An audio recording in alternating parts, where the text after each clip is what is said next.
بسم اللہ الرحمن الرحیم۔ شروع اللہ کا نام لے کر جو بڑا مہربان نہایت رحم والا ہے۔ حضور اکرم صلی اللہ علیہ وسلم فرماتے تھے، حلال کھلا ہوا ہے اور حرام بھی کھلا ہوا ہے، اور ان دونوں کے درمیان بعض چیزیں شبہ کی ہیں جن کو بہت لوگ نہیں جانتے کہ حلال ہیں یا حرام۔ پھر جو کوئی شبہ کی چیزوں سے بھی بچ گیا اس نے اپنے دین اور عزت کو بچا لیا، اور جو کوئی ان شبہ کی چیزوں میں پڑ گیا اس کی مثال اس چرواہے کی ہے جو شاہی محفوظ چراگاہ کے آس پاس اپنے جانوروں کو چرائے۔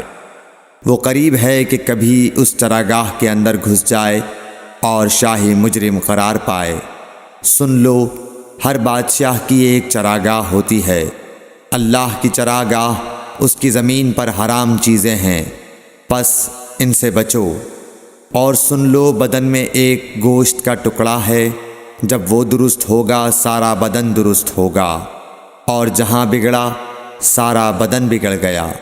سن لو، وہ ٹکڑا آدمی کا دل ہے۔ صحیح بخاری حدیث نمبر 52۔